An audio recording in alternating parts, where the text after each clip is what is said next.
श्री गणेशाय नमः। जय श्री कृष्णा। आप सभी का एक बार फिर से हार्दिक स्वागत है।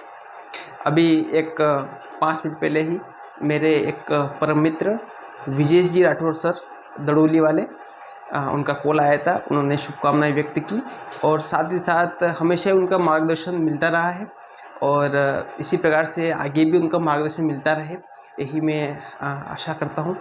तो विजय जी सर को बहुत बहुत धन्यवाद। आइए अपन आगे बढ़ते हैं। अपन पढ़ रहे थे एक्सरसाइज 1.1 का अगला अपन 5वें सवाल की ओर बढ़ रहे हैं।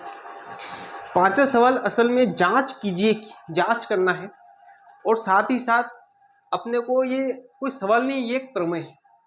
आइए प्रमेय को किस प्रकार से सोल्व करते हैं।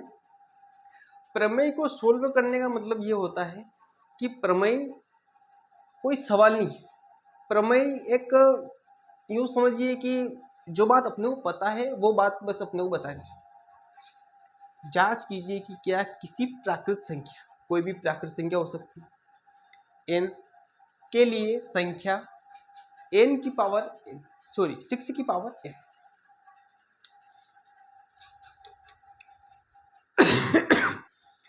6 की पावर n क्या है, यहाँ पर एक प्राकृत संख्या है। अंक 0 पर समाप्त होती है। अंक काय पे समाप्त होना, आप देखो 0 पर समाप्त। पहले क्वेश्चन को समझेंगे अपन, फिर सोचेंगे ये असल में प्रमेय क्या है, क्या है। 6 की पावर n दे रखी है यहाँ पर और बता रखा है कि क्या संख्या 0 पर समाप्त होगी। देखते हैं। n बराबर अपन 1 2 3 4 5 6 7 अनंत तक की संख्या अपन जो है अपन यहाँ पर लिखने का प्रयास करेंगे। सबसे पहले लिखेंगे 6 की पावर n यानी कि 1 लिख देते हैं। बताइए कितना आएगा। 6 की पावर 1 है यानी कि 6 को कितनी बार लिखूँ हम, एक बार लिखूँ। 6 की पावर 2 है तो 6 को कितनी बार लिखूँ मैं, 6 गुणित 6 2 बार लिखूँ। 6 की पावर 3 है तो कितनी बार लिखूँगा इसको मैं, 6 गुणित 6 गुणित 6। 6 की पावर 4 है तो कितनी बार लिखूँगा मैं इसको, 6 गुणित 6 गुणित 6 गुणित 6। 6 की पावर 5 तो कितनी बार लिखूँगा मैं इसको, 6 गुणित 6 गुणित 6 गुणित 6 गुणित 6 गुणित 1 2 3 4 5 बार लिखेंगे। ऐसे संख्या बढ़ती जाएगी। 6 की पावर 6 लिखेंगे, 6 की पावर 7 लिखेंगे, तो संख्या बढ़ती जाएगी और आगे इसी प्रकार से अपन लिखते जाएंगे। अब अपने को देखना है कि इनका जो परिणाम आता है वो क्या 0 पर खत्म होता है। देखते हैं पहले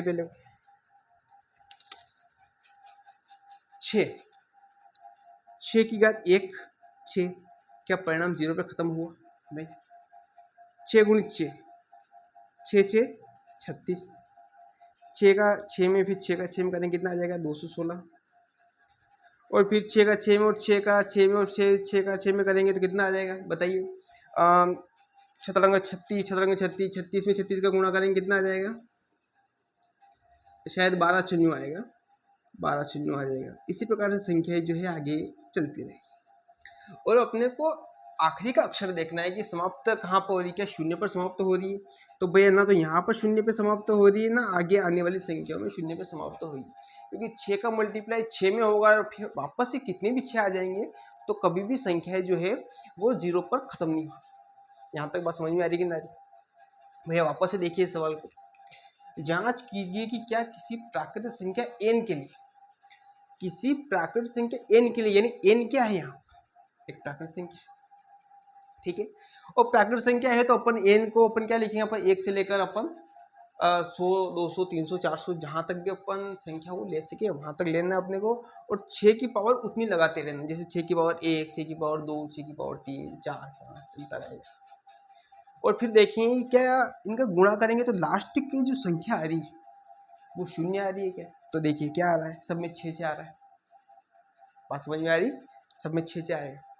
और वो कह रहे हैं क्या 0 पर समाप्त हो गया, तो अपने को पता चल रहा है, क्या पता चल रहा है कि ये 0 पर समाप्त नहीं, बात खत्म। अब बताइए 0 पर कब समाप्त होती है। अगर कोई संख्या 0 पर समाप्त करनी है तो कब संख्या जो है वो 0 आएगा। तो जैसे 10 लास्ट में क्या आ रहा है 0 आ रहा है, 100 0 आ रहा है, और 1000, 20, 30, 40, 50, 0 आ रहा है। अब अपन जानते हैं कि 0 असल में आता क्यों है। सबसे छोटी संख्या लेते हैं 10। 10 के यदि अभाज्य गुणनखंड ज्ञात करें तो कितने आ रहे हैं? 2 गुणित 5। इसके बाद जो संख्या आएगी वो कौन सी आएगी? 20 आएगी। तो 20 के अभाज्य गुणनखंड क्या होंगे? 2 गुणित 5। 30 के क्या होंगे? 2 गुणित 3 गुणित 5। यानी कि 2 गुणित 5, 2 और 5 दोनों अभाज्य गुणनखंड ये इसमें इस 0 से जुड़े हुए। बात समझ में आ रही? प्रमेय है, अपने को पता है, वही चीजें अपने को लिखना है। लाइट चली गई है तो कुछ समय के लिए विश्राम लेते हैं अपन। बहुत बहुत धन्यवाद आपका।